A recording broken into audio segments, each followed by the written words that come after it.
right, thank you everyone for being here. Just to begin, we're going to work through an exercise. I'm not going to have you stand up and walk to the front and walk to the back, but I just want you to think about some of these things I'm going to mention in a few minutes.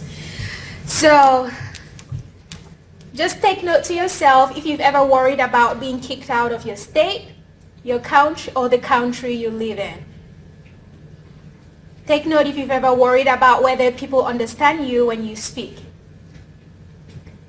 Take a note if you've ever worried as a child whether you should join the army. Take a note if during childhood you shared a room with 3 or more people. And imagine that your school, the school you went to, conducted, services in a language which was not your first language. And imagine that you always try to change your appearance, your mannerisms, or your behavior because you wanted to avoid being judged by someone or being ridiculed by someone.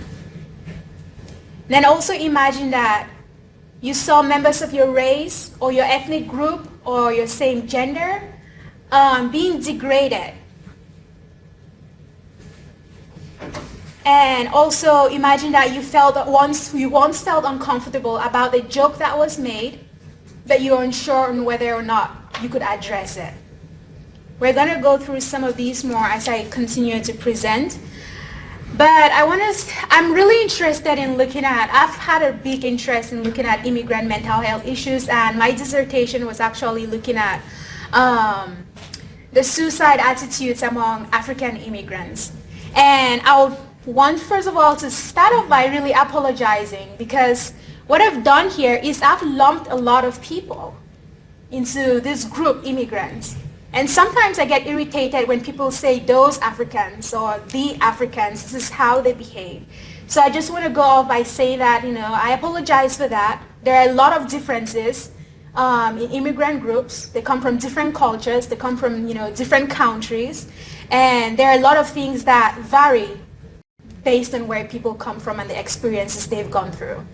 But by lumping them, it's also an indication of how little research there is about the mental health issues of immigrants.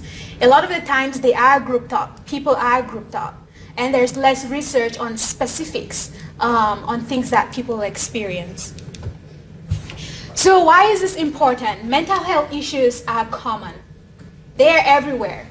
And I say this because a lot of immigrants that come from cultures where mental health issues are given the least priority would say that, no, we don't have mental health issues in our country. They're those crazy Americans. Yeah, I hear that a lot. So, and the other reason is that the immigrant population in this country is growing tremendously.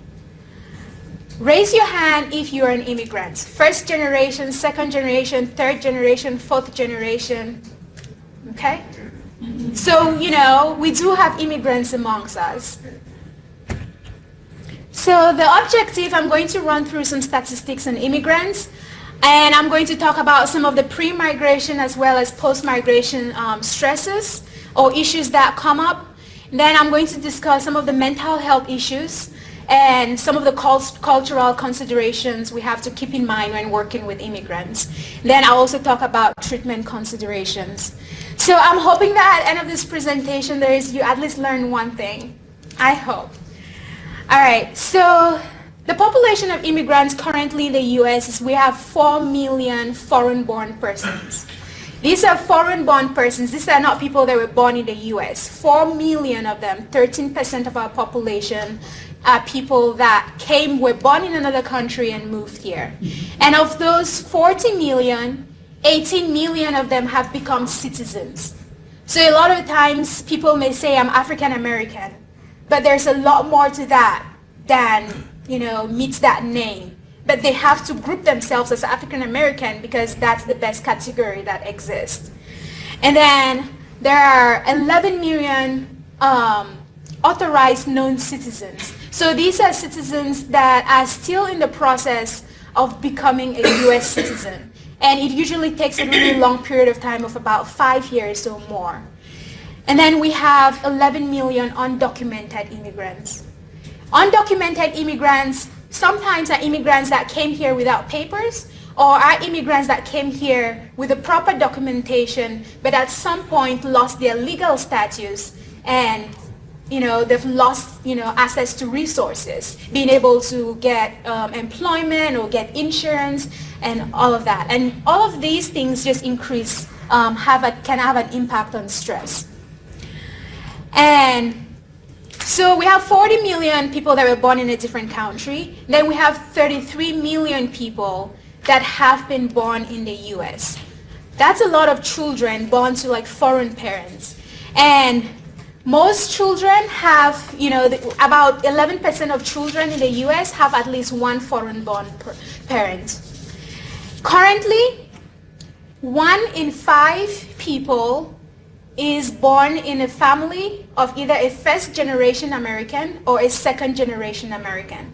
First-generation Americans include people that were born elsewhere and moved to the US and then had children. Then second-generation Americans are people that were born of foreign parents in the US and then had children. And the population of children is estimated to increase to 1 in 3 children by the year 2020 will be an immigrant. So we are going to be working a lot with people that come from a diverse background than what we're familiar with.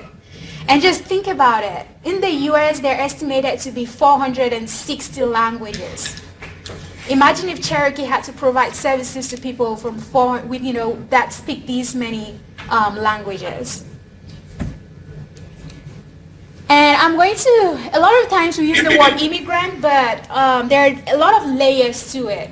So an immigrant, the legal definition of an immigrant is someone who migrates from their culture with the purpose of never going back, of maintaining a household in the US.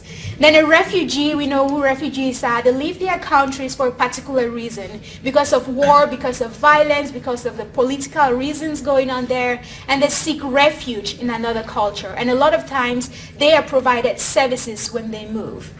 Then non-immigrants would be people like myself. I came here for studies, and because I have a student visa, I'm expected to go back to my country at a certain point.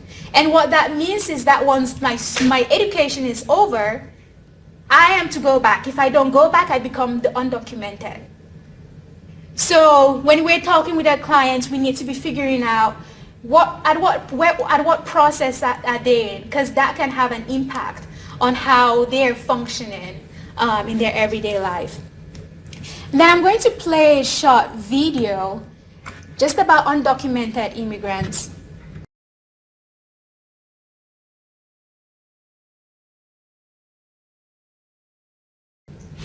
So the reasons why immigrants, people migrate to the US has been grouped in 3 different categories. For family reunification, a lot of times when people are migrating, they're unable to come with their family, and families join at different levels. And there's research that indicates that the longer the time of separation, the greater the psychological difficulties when reunification does occur. Because it's like meeting someone like a stranger, coming to live with a stranger. And then a lot of times people migrate for work reasons because situations in their home country make it difficult for them to make a living. And a lot of times when immigrants are working in the US, they're not just working for their primary family in the US. They're also working for their families back at home that are impoverished or have less resources to meet their daily needs. And refugees, some people do migrate. Most people migrate for humanitarian reasons, to seek protection in the US. Now, the pre-migration stresses can be grouped in 2 different categories, like push factors and pull factors. So the push factors are factors that are occurring in an individual's home country that make them to want to push out of that situation. And some of these push factors include poverty, lack of religious freedom. A lot of people come here seeking asylum because they feel like if they were to express their religion in their home country, they may be persecuted. Corrupt governments, lack of opportunities, educational needs. A lot of the students that migrate here come for educational reasons, but then they end up transitioning into becoming citizens or permanent residents. Again, lack of religious freedom. I don't know why I have that twice. Civil difficulties. There is a lot of countries that are going through wars, disasters in South Sudan, Russia. So there's a lot of violence that people try to escape from. And then natural disasters too. Natural disasters, make people lose their homes. And the best reason to move is to seek shelter somewhere else where there may be more security. And then some of the pull factors, we are more likely in clinical settings to see people that migrate for the push reasons. Now, some people may decide to migrate because of the opportunities that are in another country that they want and are not available in their country. And again, the religious freedom, seeking a higher standard of living so they can make things better for themselves and their families back at home. So when people, if an immigrant is talking to you about being stressed about financial reasons, it may be more than, being able to have a meal or being able to send their kids. It's also about the granddad or grandmom back at home that is not able to get care because he's unable to send money to that person. It's also the money they had to borrow to be able to migrate to the US, and now the person is calling them saying, I need my money because things are going on. How do I meet the needs, the things that I left behind? It's to seek jobs, to have a higher cost of, for lower cost of living, to get medical care. Most countries, most people that migrate from developing countries do not have easy access to good medical care. So they would prefer to come to the US or any other nation to be able to seek those services and for protection and justice. Now, when people, in post-migration, when people do move, there are a lot of losses that they incur. And one of the losses is ease of communication. If you're French speaking and you move to the US and you've never spoken English before, that is going to come up with difficulties. And then loss of material possession. If you lose everything that you had and you come here just with the clothes in your bag, how do you start? How do you start, getting a car? How do you start, having the things you need to be able to make a living? Then there's loss of education and professional experience. Some immigrants that migrate, some come here. I have a lot of friends that have medical degrees. But when they come to the US, they're unable to use their educational credentials in the US. They have to, start with low-paying jobs and go back to school to be able to reach the status or what they had back at home. And there's a lot of stress associated with that. And that definitely affects personal identity. When you go to school, we identify ourselves as psychologists, physicians, but then all of a sudden you can't practice that anymore because how you practice back at home is different from how you practice here. And then you have to work at McDonald's, to make a living. So there's a lot of a personal crisis that can go on with that. And then loss of roots and connections. One of the things I often hear immigrants talk about is how wherever they come from, it's easy to wake up in the morning and knock at the neighbor's house and say, hey, how are you? And if you need something, you just walk to the next door neighbor and say, can I borrow this? Can I have this? But in the US, we live in apartments. You don't know who lives next to you. It's so isolating. People talk about how that is depressing. It's a huge change. And then loss of connection to family and friends. When you move here, when I first moved to the US, even though I moved with my parents, when my parents went back home, it was sort of it took a while before I was able to call them and talk to them. Just because I didn't have a phone. I had to get a phone card to be able to connect to them. And, you can't talk to them as often as you can. And for younger children that migrate, that immigrate to the US and they lose that connection with their parents, it can be, what the consequences can be. Now, there are social and economic factors that increase risk for mental health difficulties.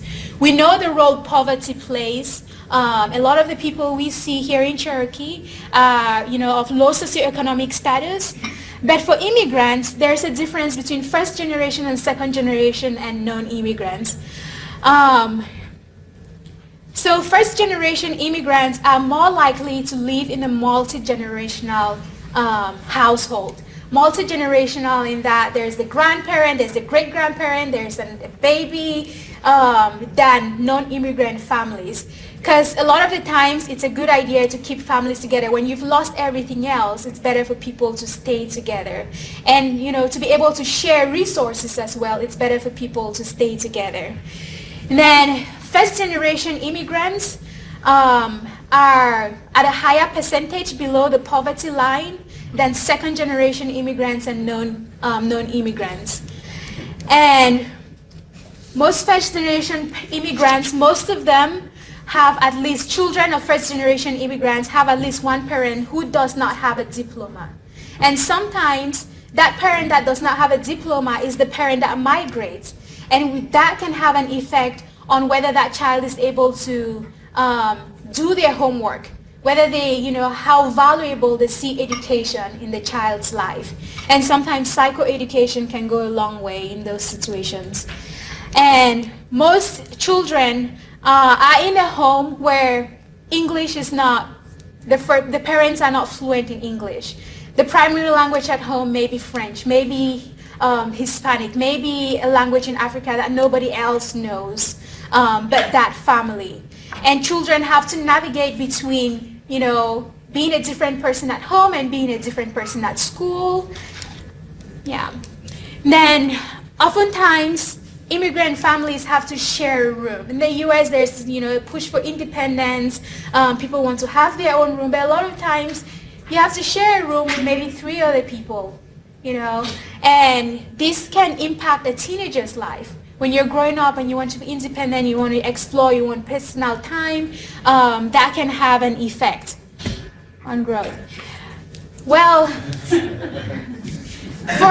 for the longest time, the way people perceived immigration was that first generation immigrants were at a greater risk of mental health issues. So the people that are born somewhere and move to the US are at greater risk of depression, anxiety, because there's a lot of stresses. They're the first ones here. They don't have money. They have to sort of build a niche in the US. And it was thought that that process can be very traumatizing and stressful and increase risk for psychopathology. But, we're actually finding that a lot of research is coming out indicating that first generation immigrants tend to have less mental health issues than second generation and third generation immigrants. In fact, third generation immigrants, or even later generations, are more likely to have mental health difficulties than first generation immigrants. And there's been some studies as to why this is the case. And one of the proposed reasons is that not everybody is able to migrate. So there is a selection process that goes on. So the people that are able to migrate may have some resilient factors that help them to be able to adapt to the new culture. And then, but then the other reason is that they hold on to their cultural values. When they do migrate, what they know, most of what they know was what was in their country. So they hold on to that. And there's lesser of a struggle as far as, should I change and become American? Should I do what most people are doing? There's less of that struggle, so there's less of that distress. And the reason why, and then for a long time, the push has been to help children assimilate. So assimilation is when people hold on to greater American values and, hold on to less of their background values, their home country or cultural values. So there had been a greater push for people to assimilate. But what we're finding is that when people do assimilate, children that have the greater levels of assimilation are more likely to have poor developmental outcomes. They are more likely to engage in delinquent behaviors and engage in inappropriate sexual practices. And individuals, the best thing is for people to integrate, not assimilate. So with integration, there's an equal holding on to values. You hold on to your cultural values and you also hold on to American values. And that's something we should be telling our kids. It's okay to hold on to those two things. You don't have to choose between one or the other.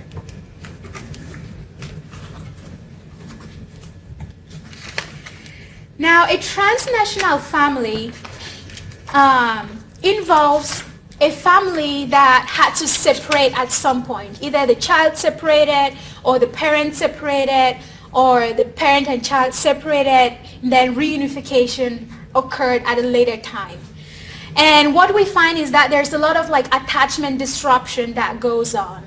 The first attachment disruption is the parental attachment disruption. And there is research that suggests that when fathers are the first ones to leave, or when fathers migrate, there's a lesser effect on the children than when mothers migrate. But when mothers are the first ones to migrate, children tend to have greater difficulties. And there are reasons for that. Children form bonds with their mothers before they form bonds with their fathers. And then the second type of attachment disruption that goes on is with the caretaker. So when parents do migrate, someone else has to do the job, the parenting. And when the child has to rejoin the family, they have to leave. It's almost like that had become their family, and they have to sort of give that up. And some children struggle with that.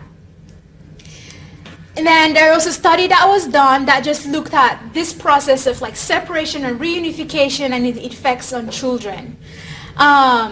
So when families separate, we find that there's a greater risk for depression and anxiety when parents do separate and reunite. So that first year of reunification, children tend to have increased depression and anxiety levels.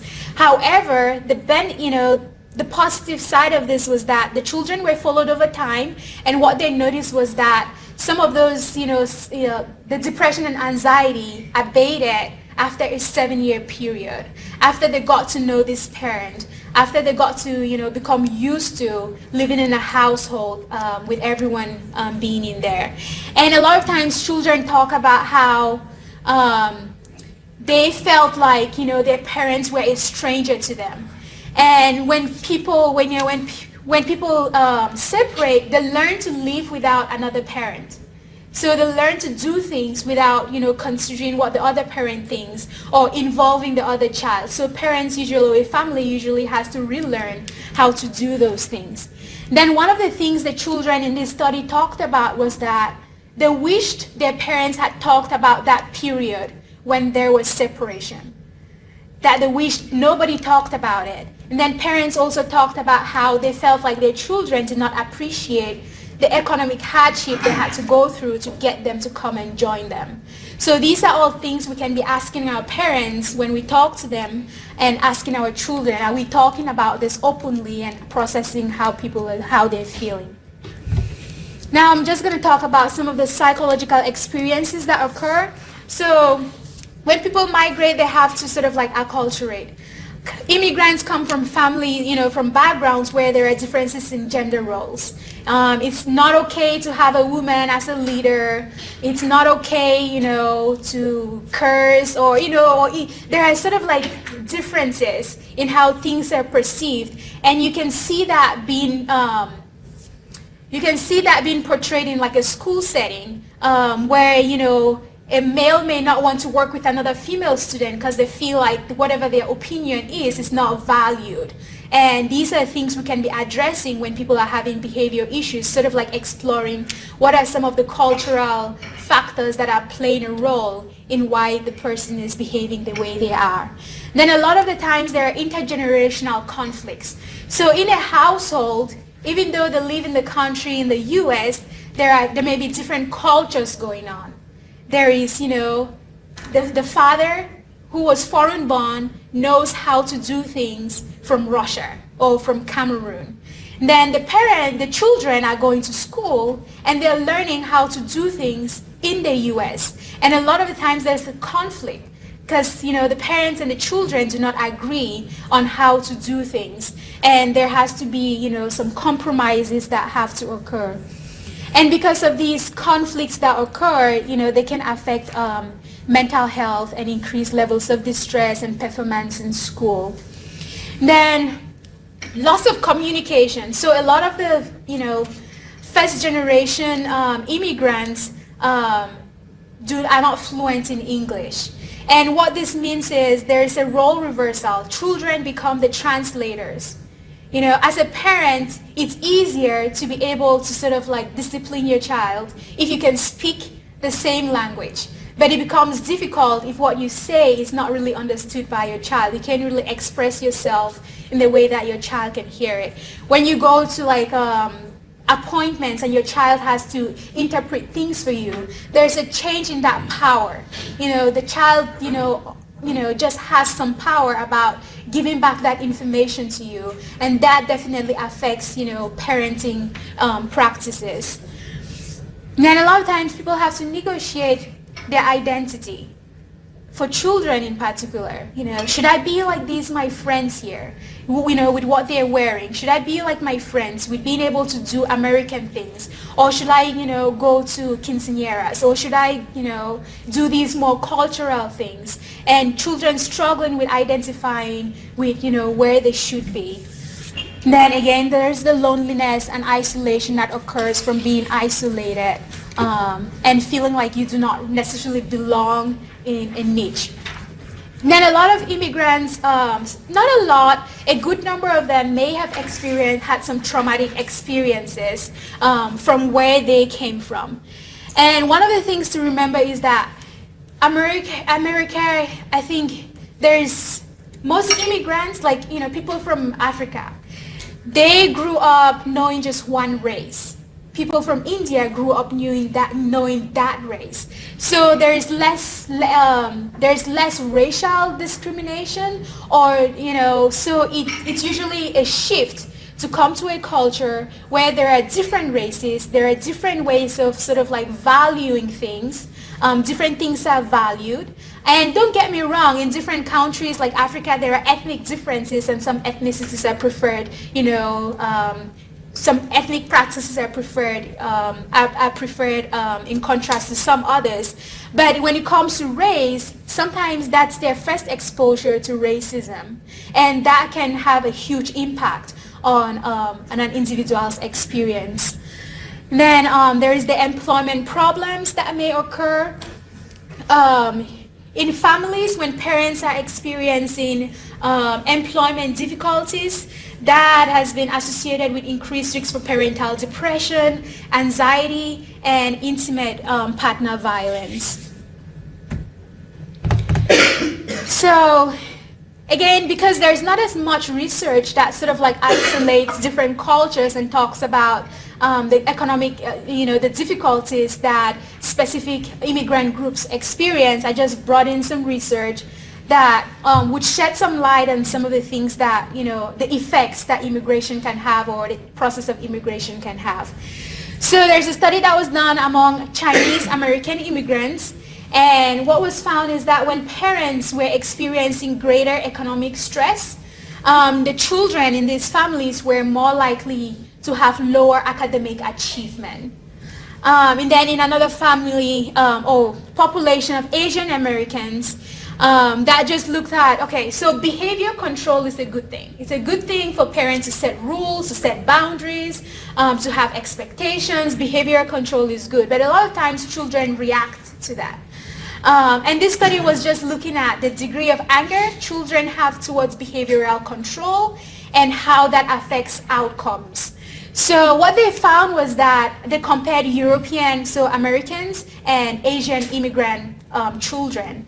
And what they found was that when American children had greater levels of anger towards behavioral control, it had negative consequences. But it was the opposite for, Asian immigrants. They kind of like expected their parents to control their behaviors, and their levels of anger had nothing. It had beneficial effects on their behavior and them sort of like following rules and doing what their parents needed them to do and being compliant. But it was the opposite for European Americans. So this just points to sort of like the parental expectations that children may have, differences in expectations that children may have in immigrant families.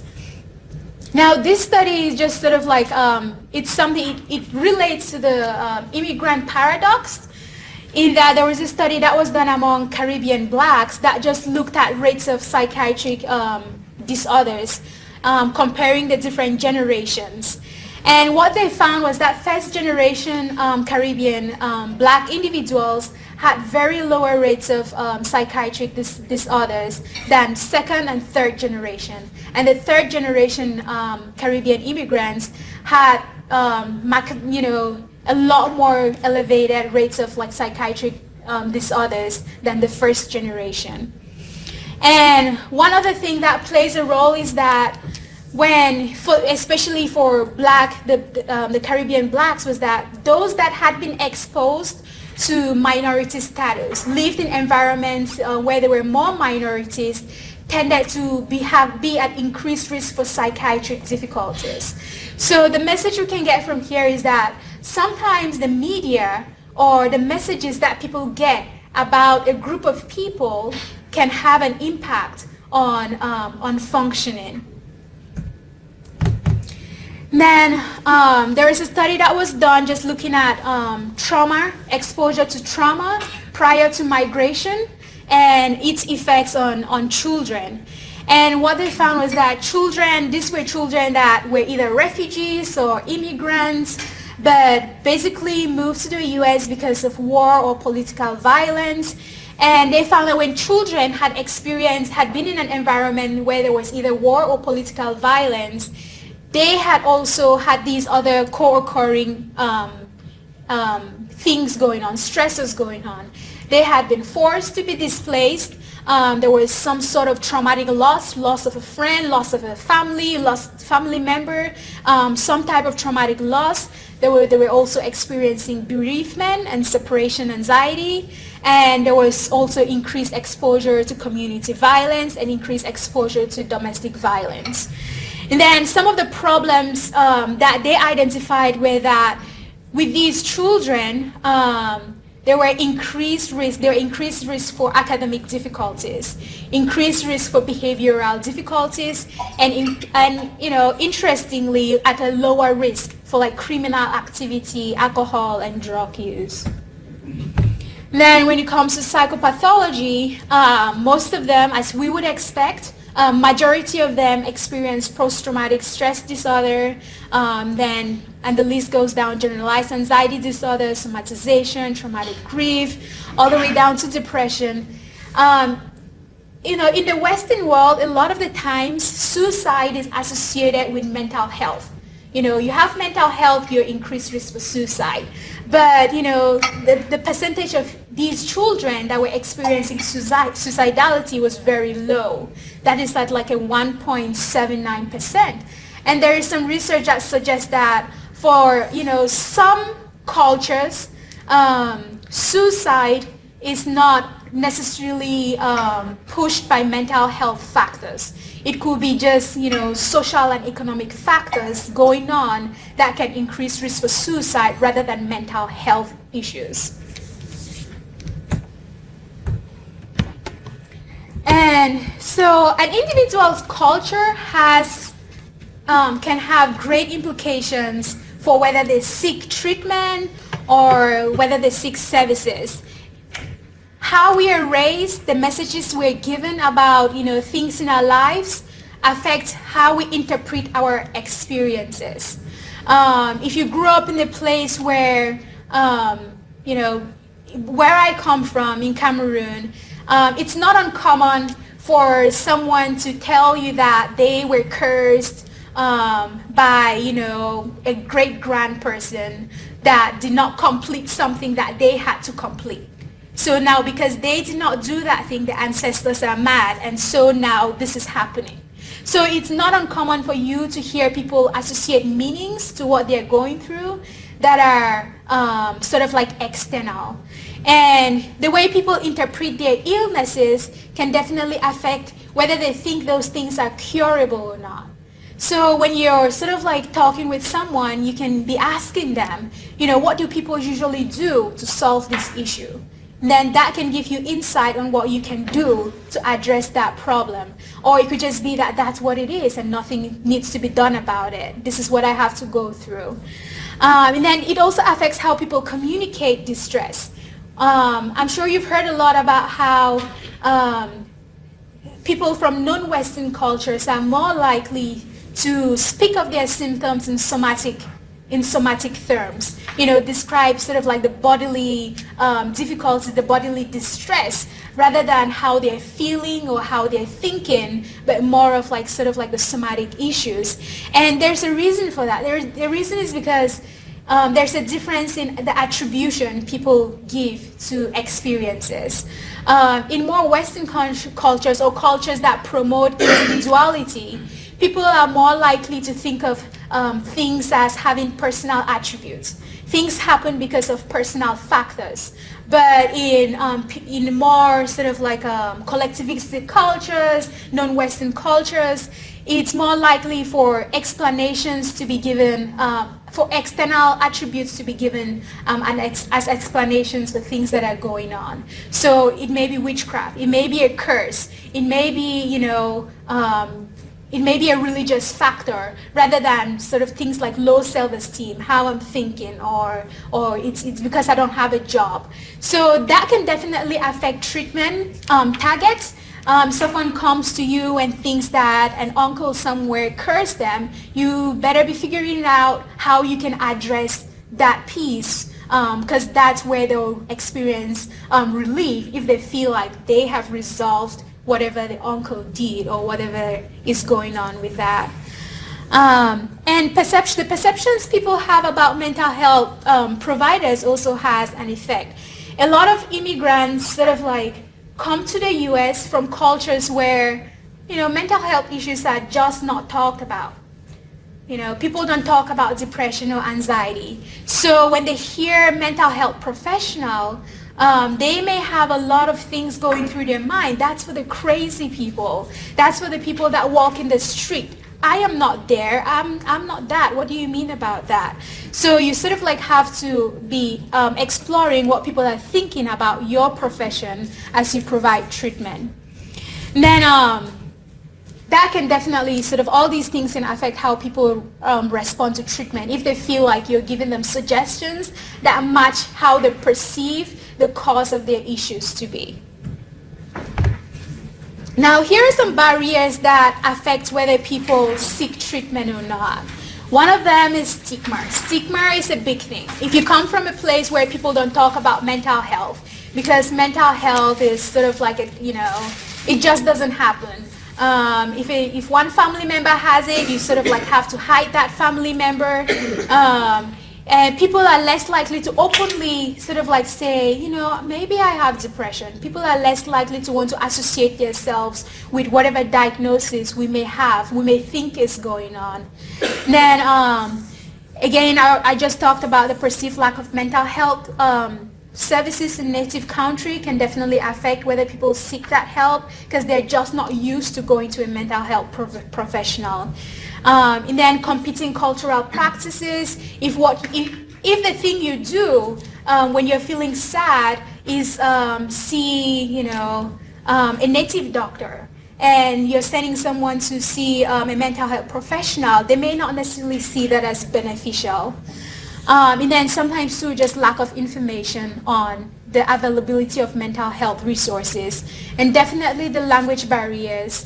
And one thing to point out about the language barrier is that, sometimes you may have people that are bilingual and you speak to them in English, but it doesn't necessarily mean that they really understand what you're talking about. They have not developed the vocabulary for mental health. So you may have to do a lot more breaking that down for them to be able to be at the same page with you. And then definitely the cost as well. Some immigrants do not have insurance and as such are unable to seek services. Now, there was a study that was done here in UT by the Center for the Study of Youth and Political Violence, and they looked at school-based programs that were targeting mental health issues among immigrants and refugees. And one of the things that they tried to identify two things. One of the things they tried to identify were sort of the challenges, and they sort of like grouped them as far as the most occurring and the least occurring challenges that immigrants and refugee children were experiencing. And the top concerns were the economic difficulties, the language barrier difficulties, and the academic challenges. There is a lot about education that is, that can be very different. When I moved to the US, it was so difficult to adjust. How we studied back at home was very different from here. There's just so much parental involvement, there's so much homework, there's a lot of reading, there's a lot to keep track of, and sometimes it just sits down and, and helping people to be able to navigate those things and addressing some of those difficulties. And then the second most common challenge was the acculturative stress. How does a child, navigate being, someone different at school and being someone different at home? And then, parenting practices was also one of the challenges, because parents have to sort of like change the type of discipline they provide to their kids. Some immigrants believe in forced punishment, and that tends not to, work with our system, CPS and all of that. So, and we do know the negative effects of that, of course, if punishment or discipline styles. So we have to sort of like, talk to our parents, educate our parents about things like that. And then trauma, interesting, was, one of the least challenges that was identified, which kind of makes sense in that when you immigrate, right immediately, you're not thinking about working on the trauma. You're thinking of, how do you just live? How do you, meet your daily needs? And then the other thing they were trying to identify were components of the different treatments that were found to be effective. Based on parent reports, based on stakeholder reports, what are the things that make these programs, these school-based programs, effective? And there are some things we can sort of like learn from that. And again, it's in a hierarchy from like the most important to the, to the relatively not as, it's important. So one of the things that was identified as, by most people was family engagement. Sort of like getting the families involved. And it went down to like little things like parents saying that they appreciated just getting a greeting from a school official. Getting a greeting like, hey, how are you? So little things to just get parents involved went a long way in keeping them hooked up and feeling like they had a community. Then the next thing was basic needs. First of all, meeting the basic needs of the families that we work in. And, if people are worrying about whether they have housing or whether they have food or, whether they can make it to school, they'll be less likely to worry about emotional issues that are going on. Sometimes it could just be like giving a mattress to someone so that they can have a good night's sleep. So basic needs, food, shelter, security, all these things impact mental health, and they're things we can address. And then also sort of like helping people adapt to the new culture. Again, we're not wanting people to assimilate, because assimilation has negative consequences. We're wanting them to integrate, to be able to hold on to their cultural values and also, adapt some things in the US culture. So we can definitely be getting them hooked onto programs out there, getting them hooked onto stakeholders, or even gaining curiosity about what they're going through, learning from them, as well as also sort of like, telling them. You would be amazed at how little things can go a long way. A simple thing like telling a child, it's a good idea to put on roll-on when you go to school. That way people don't think you stink, and that just reduces sort of like bullying. So think of like just like the little things that can make people stick out and help them adapt to the culture, the new culture. And then definitely there were children that in these programs, despite the, even though they had these, they had met their basic needs, that, family was engaged and they were helping them adapt to the U.S., they still had emotional and behavioral difficulties that needed to be addressed. Yeah. Now, we're almost getting to a close here. So, when assessing, in helping people, we need to be able to do a good assessment. And we need to sort of like pay attention to the language fluency. And, we may have an interpreter, and even the interpreters sometimes, the ideal interpreter is an interpreter that is fluent in English and the language that person speaks, fluent in both languages. That way, if, the patient you're talking to knows some of one language and not as much of it, you can still be able to gain a context, gain a better understanding of what they're expressing.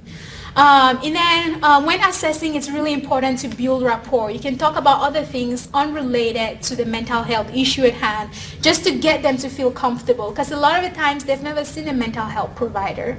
They don't know what, therapy means or what it's going to take. I'm going to be talking about my personal issues.